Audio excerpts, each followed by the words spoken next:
पूरी दुनिया इस वक्त किसी ना किसी युद्ध में फंसी हुई है, हर कोई परेशान है।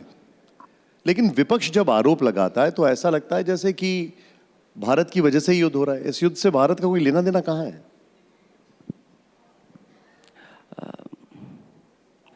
हालांकि भारत के लोगों को बहुत बड़ा सपना दिखाया गया था कि हम विश्व गुरु बन जाएंगे। तो अगर हम विश्व गुरु को विश्व गुरु के रूप में माने तो भारत की जनता और खासकर विपक्ष तो ये उम्मीद कर सकता है कि हमारे विश्व गुरु रोक सकते हैं युद्ध। और भारत के लोगों ने देखा कि बिना प्रोटोकॉल के, बिना किसी मीडिया की तैयारी के, सरकार के प्रमुख सांसद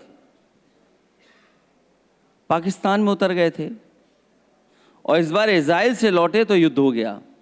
तो अगर इजराइल से लौट रहे थे, ईरान में रुक गए होते तो शायद युद्ध नहीं होता।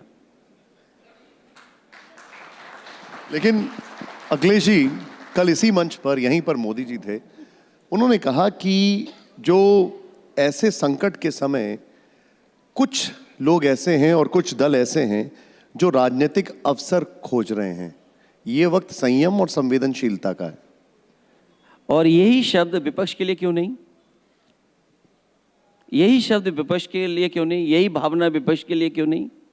आप विपक्ष के लोगों को झूठा फंसाएंगे, आप विपक्ष के लोगों को परेशान करेंगे अपनी संस्थाओं को भेज करके। न्याय कहाँ मिल रहा है? और जब मुख्य नगरी में हत्या हो जाए और राज्यसभा सांसद ये कहें कि अगर न्याय नहीं मिलेगा तो मैं राज्यसभा में सरकार को नंगा कर दूंगा, और प्रमुख नगर जो क्यूटो बनना था, जहां पर दौड़ा दौड़ा कर छात्र की हत्या हो जाए, तो स्वाभाविक है विपक्ष अपनी बात तो रखेगा।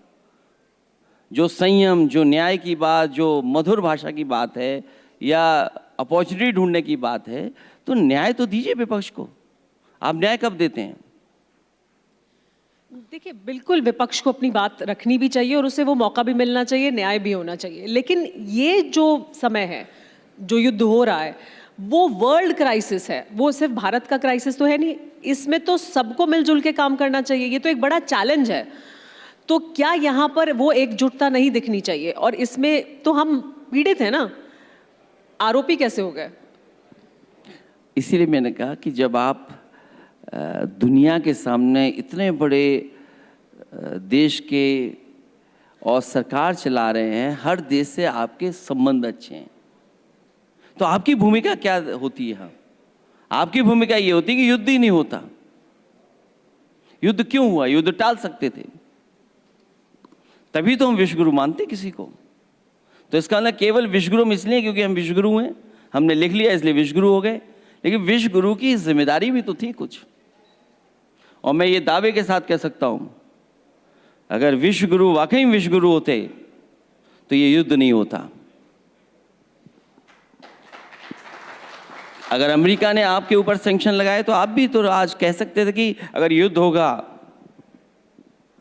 और कहीं लोगों की जान जाएगी तो हम भी अमेरिका पर सैंक्शन लगा देंगे, कोई कारोबार अमेरिका के साथ नहीं करेंगे। हम ऐसा कर सकते थे कि हम अमेरिका पे सैंक्शन लगा दें? तभी तो फिर आप स्वीकार कर लीजिए कि विश्वगुरु नहीं है हम। नहीं, लेकिन देखिए, एक जो स्वाभाविक सवाल है कि अगर तेल क्राइसिस है या गैस क्राइसिस है, जिसकी आप जिक्र कर रहे हैं कि सिलेंडर नहीं मिल रहा है, नहीं मिल रहा है, लोगों को दिक्कत हो रही है, लेकिन वो पूरी दुनिया में लोगों के सामने दिक्कत है ना। लोग तो, तमाम ऐसे मुल्क हैं जो लोगों को कह रहे हैं कि आप भाई घर से काम करिए, आप तेल कम खर्च करिए, आप गैस कम खर्च करिए क्योंकि नहीं मिलेगी। तो वो सिर्फ भारत के लिए नहीं है, हमें उससे निपटना है, उस क्राइसिस से। ठीक है, क्योंकि आपने भी तो फैसला लिया। आपने पहले बोरी से चोरी की, बोरी में कटौती की, अब सुनने में आया कि वो 14 किलो का जो सिलेंडर है वो 10 किलो का ही मिलेगा, तो आपने तो शुरुआत कर दी। कहीं ऐसा तो नहीं कि आप ये कहें कि अब रोटी का साइज भी छोटा कर लो आप। तो हम तो हर चीज को फेस कर चुके हैं, देख चुके हैं। हम लोग सहमत हैं, सरकार अगर कोई सकारात्मक पॉजिटिव डिसीजन लेते हो सरकार के साथ हैं, लेकिन झूठा विश्वगुरु का सपना हम लोग नहीं दे सकते। आप हमारे किसानों के साथ सब समझौता कर लेंगे। आप फार्मर्स के लिए एनिमल्स फीड आप अमेरिका से लाएंगे। आपने अपने इंफ्रास्ट्रक्चर को कितना बेहतर किया किसानों के लिए, और आप कहते हैं हम अमेरिका से इतने बड़े पैमाने पे कारोबार करेंगे। तो आपकी डिप्लोमेसी फेल है, फॉरेन पॉलिसी विदेशी तय कर रहे हैं। देखिए, हमारे देश का सौभाग्य माने कि हमारी विदेश नीति भी विदेश तय कर रहा है और विदेश फैसला ले पा रहा है हमारे देश से। तो इसका मतलब हमें कहीं ना कहीं अपने देश को मजबूती से खड़ा दिखाई देना पड़ेगा।